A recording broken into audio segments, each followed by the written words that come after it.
तो दोस्तों हम सभी जानते हैं कि लाइफ में सक्सेस पाने के लिए हैबिट्स का कितना बड़ा योगदान है और ख़ासकर जो गुड हैबिट्स है वो आपको सक्सेस की तरफ लेकर जाती है।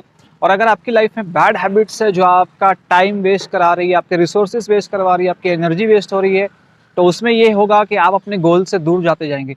तो इस वीडियो में हम जानेंगे कि कैसे आप अपनी बैड हैबिट्स को लाइफ से हटाकर फेंक सकते हो, कैसे गुड हैबिट्स को लेकर आ सकते हो लाइफ में, कैसे कंसिस्टेंट हो सकते हो सक्सेस से रिलेटेड, और कैसे आप लाइफ में हैप्पी रह सकते हो। तो दोस्तों मेरा नाम है गुरप्रीत सिंह महक लाइफ को। चलिए इस वीडियो को शुरू करते हैं। तो हम सभी को पता है कि रोज हमें शावर लेना है या रात को ब्रश करना है। कोई कोई लोग ये काम बहुत ज़्यादा रिलीजियसली करते हैं और बहुत सारे लोग इसको मिस आउट कर लेते हैं, या कभी कर लिया और कभी नहीं कर लिया। तो क्या है ऐसा फैक्टर हमारे ब्रेन के साथ में जो हमें मोटिवेट करता है कुछ काम करने के लिए और कुछ काम छोड़ने के लिए?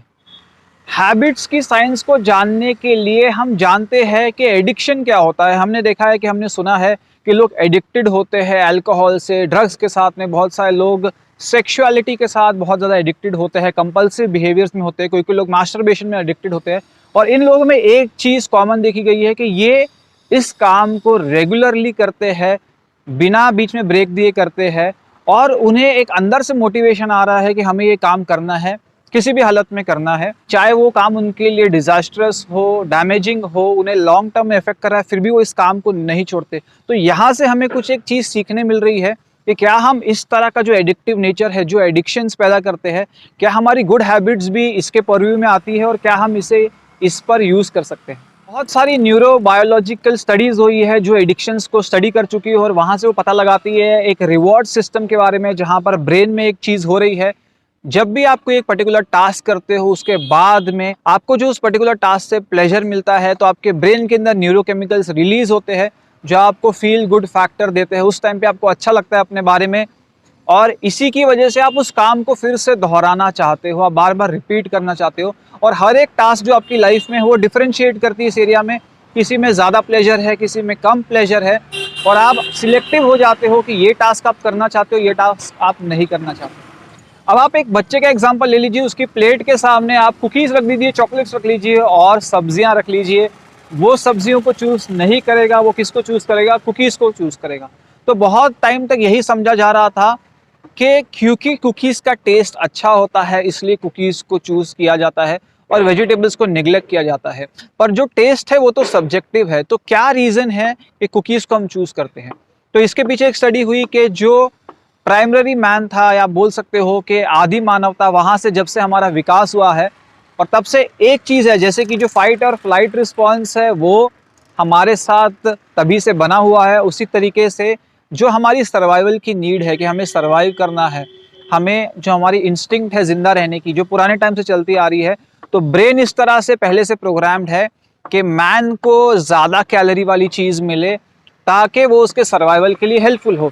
अगर आप देखोगे तो वेजिटेबल्स लोएस्ट है कैलोरीज में, और अगर आप देखते हो कि जो भी चीज़ फैट है जिसके अंदर शुगर है, बहुत ज़्यादा कार्बोहाइड्रेट्स है, सिंपल शुगर्स है जो ब्रेन में जाकर एनर्जी देते हैं, फ्यूल देते हैं, तो वो चीज़ें पर्सन ज़्यादा प्रेफर करता है या ज़्यादा खाने का उसका मन करता है। अब एक एग्जांपल ये भी लेते हैं कि बहुत सारे लोग एडिक्टेड होते हैं किसी भी सब्सटेंस के साथ, यानी कि अल्कोहल के साथ, और बहुत सारी ब्रेवरेजेस है अल्कोहल में, उसमें से एक है बियर जो बहुत है बिटर टेस्ट में। तो जो इमीडिएट टेस्ट है बियर का, अगर कोई पहली बार में भी उसको टेस्ट करेगा तो उसे बहुत ज़्यादा कड़वाहट महसूस हो सकती है, पर अगर वो पर्सन रेपिटेटिवली पी रहा है तो हो सकता है कि जो कड़वे से कड़वी बियर भी उसे पसंद आने लग जाए। क्यों? क्योंकि वो जो एंड रिजल्ट है, जो इंटॉक्सिकेशन है, जो हाई फीलिंग है, जो नशे की फीलिंग है, वो पदार्थ को ग्रहण करने के बाद में वो इससे उसका जो रिवॉर्ड पाथवेज है एक्टिवेट हो रहे हैं और न्यूरोकेमिकल्स रिलीज हो रहे हैं, उसे फील गुड मिल रहा है। एक और स्टडी सक्सेसफुली कंडक्ट हुई जहां पर यह पता चला कि जो रिवॉर्ड है उसके लालच में इंसान वो काम नहीं करता, पर जो रिवॉर्ड का वेट है, एंटिसिपेशन है, जो उसे लग रहा है कि अब प्लेजर आएगा, अब प्लेजर आएगा, अब इंटॉक्सिकेशन होगा, इवन सेक्सुअल नीड्स में कि अब प्लेजर वाली मूवमेंट आएगी, वो उसे मोटिवेट करता है कंटिन्यू करने के लिए। अब क्यों हमारा ब्रेन है जो हैबिट्स फॉर्म करता है? क्योंकि हमारे लिए वो टास्क इजी करना चाहता है। रोज हमें कोई नहीं सिखाता कि ब्रश कैसे करना है, या नहाना कैसे है, या स्टेयर्स कैसे उतरना है, या एक पर्टिकुलर एक्सरसाइज कैसे करनी है। हमारी मसल मेमोरी में वो चीज़ सेव हो जाती है, और इसलिए हमारा जो टाइम, एनर्जी, एफर्ट है वो रिड्यूस हो जाता है। इसलिए भी हम हैबिट्स में हमारा ब्रेन हमें पुश कर देता है। एक पुराने मोटिवेशन के वीडियो में मैंने आपसे डिस्कस किया था कि दो तरह का मोटिवेशन है, या वो रिवॉर्ड बेस्ड मोटिवेशन होगा कि मुझे कुछ मिलेगा एंड में इसलिए मैं मोटिवेटेड हूँ कुछ काम करने से, या मैं फियर की वजह से या कोई चीज़ का पेन अवॉइड करना चाहता हूँ या कुछ गलत चीज़ मेरे साथ लाइफ में ना वो अवॉइड करना चाहता हूँ इसलिए मोटिवेटेड रहता हूँ। तो मैं जॉब पे रोज़ जा रहा हूँ, क्यों? क्योंकि मुझे रिवॉर्ड का लालच है, या मुझे जो है एम्प्लॉय ऑफ द मंथ बताया जाएगा, ये हो सकता है, या मुझे जॉब से ना निकाला जाए इसलिए मैं जा रहा हूँ, इस डर की वजह से जा रहा हूँ। मैं हेलमेट पहन रहा हूँ अपनी लाइफ को प्रोटेक्ट करने के लिए या फाइन से बचने के लिए। तो हर काम में दोनों में से एक चीज़ होती है। अब ये जो चीज़ है ये 3 स्टेजेस में होती है। ट्रिगर होता है, फिर उसके बाद बिहेवियर होता है, फिर रिवॉर्ड होता है या उसका एंटिसिपेशन होता है। तो एग्जांपल है ट्रिगर, कि आप चल रहे हो और आपने देखे कि आपके शूज के लेस है वो अनटाइड है, आप इमीडिएटली झुक के शूज के लेसेस को बांधते हो। क्यों? क्योंकि आप चाहते हो कि आप ना गिर पड़ो कहाँ पर, आपके शूज के लेसेस आपके लिए कोई दुर्घटना क्रिएट ना करे। तो इसलिए आप मोटिवेटेड हो जाते हो वो शू लेसेस को बांधने के लिए। तो एक रिफ्लेक्स एक्शन अपने आप होता है जो या तो पेन अवॉइड करना चाहता है या प्लेजर सीक करना चाहता है। अब कुछ कुछ चीज़ों के जो प्लेजर है उनका जो थ्रेशोल्ड है हमारे माइंड में तय हो चुका है, या बहुत बार उस चीज़ में एंगेज करने के बाद में हमने एक अपर लिमिट सेट कर ली है कि ये चीज़ में जो प्लेजर मिल रहा है, हमने कंपेयर किया, ये फूड के कंपैरिजन में ज़्यादा है, अल्कोहल के कंपैरिजन में ज़्यादा है, या किसी और 10 चीज़ों के या पैसे के कंपैरिजन में ज़्यादा है, इसलिए मुझे यही चीज़ अट्रैक्ट कर रही है। पर आपको अगर अपने ब्रेन को प्रोग्राम करना है, आप जो टास्क लाइफ में लेके आना चाहते हो या आप जो गुड हैबिट्स अपनी लाइफ में लेके आना चाहते हो, उसका भी कंपनसेशन आपके ब्रेन को आपको देना पड़ेगा, सिमिलर टू जो कंपनसेशन आप पहले जो दूसरे बैड हैबिट से ले रहे हो उससे मिलता जुलता, कम से कम के धीरे धीरे धीरे आपका जो ब्रेन है वो रीइंफोर्स हो सके और जो आपका रिवॉर्ड पाथवेज को आप रिसेट कर पाओ। अब यूजुअली हमारी लाइफ में रोज बहुत सारे इवेंट्स होते हैं, बहुत सारे अकम्पलिशमेंट्स होते हैं, बहुत सारे अचीवमेंट्स होते हैं, छोटे बड़े, और हम छोटे छोटे अचीवमेंट्स को हम कंपनसेट नहीं करते और वहां पर हम रिवॉर्ड नहीं देते हैं।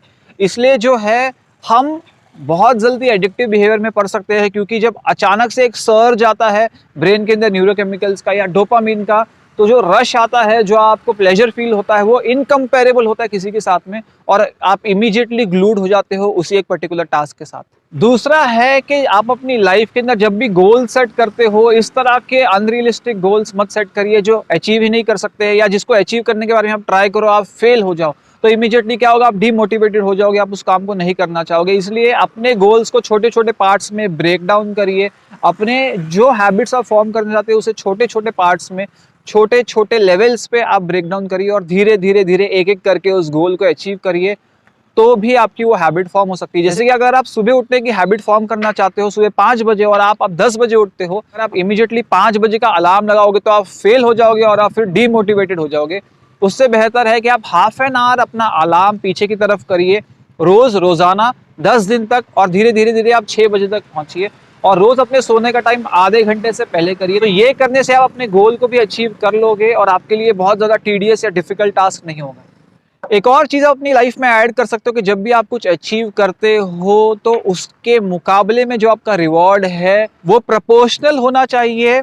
ऐसा नहीं होना चाहिए कि आप जो भी कर रहे हो उसके लिए जो आपको रिवॉर्ड मिल रहा है वो सेम मिल रहा है। जैसे कि आप जब बच्चों को डिसिप्लिन करते हो तो अगर उन्होंने जो छोटी मिस्टेक की है तो उसके लिए छोटी सज़ा, बड़ी मिस्टेक की है तो बड़ी सज़ा, छोटा अचीवमेंट किया है तो छोटा रिवॉर्ड, बड़ा अचीवमेंट किया तो बड़ा रिवॉर्ड। इसलिए आपको ऐसा अपने साथ ही करना है ताकि आप नेक्स्ट लेवल पे, जैसे आप गेम्स है, गेम्स क्यों इतनी एडिक्टिव होती है, क्योंकि गेम्स के अंदर अलग अलग लेवल्स आते हैं। आप एक लेवल को पार करते हो, दूसरे लेवल में जाने का मन करता है, एक लेवल में इतने पॉइंट्स मिले, इतने पावर्स मिले, सेकेंड लेवल में इतने सारे पावर्स मिलेंगे, तो गेम आपके लिए एडिक्टिव हो जाती है। इसी तरीके से आजकल स्टडीज को भी गेमिफिकेशन किया जा रहा है, जहाँ पर आप अपने आप के लिए लेवल सेट करते हो और वो लेवल्स अचीव करने के बाद भी आपको कुछ रिवॉर्ड मिलता है। और एक और चीज़ मैं यहाँ पर ऐड करना चाहूँगा कि बहुत सारी ऐसी हैबिट्स होती है जो एक सर्ज लेके आती है आपके ब्रेन के अंदर, डोपामिन के सेक्रीशन में रिवॉर्ड पाथवेज को ऑल्टर कर देती है, इम्बैलेंस कर देती है। तो ऐसी हैबिट्स से भी आपको दूर रहना ज़रूरी है, क्योंकि आपको नहीं पता चलेगा कब आप एडिक्टेड हो सकते हो, आपका वो कंपल्शन बन सकता है। इसलिए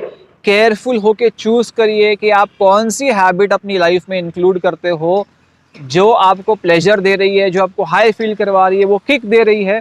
इसलिए आपके हाथ में है कि आप एडिक्टेड हो या ना हो। बहुत सारी स्टडीज ने ये प्रूव किया है कि मेडिटेशन एक बहुत ही कारगर तरीका है आपके ब्रेन के अंदर आपके डोपामिन लेवल्स को रीसेट करने का, आपके रिवॉर्ड पाथवेज को रिप्रोग्राम करने का। तो अगर आपने कभी मेडिटेशन ट्राई नहीं किया तो जरूर मेडिटेशन को ट्राई करिए। कुछ वीडियोस इसी चैनल पे अवेलेबल है, उन्हें आप जरूर देखिएगा। तो मेडिटेशन करके धीरे धीरे धीरे अपने माइंड को एक सटल स्टेट पे लेके आइए, जहां पर वो ज्यादा अप्स एंड डाउन्स में ना रहे और एक स्टेबल स्टेट मेंटेन रहे। तो दोस्तों ये वीडियो था, इतना ही। अगर आपको वीडियो पसंद आया लाइक करिए, कमेंट करिए, शेयर करिए और सब्सक्राइब करिए चैनल को, और देखते रहिए लाइफ कोच।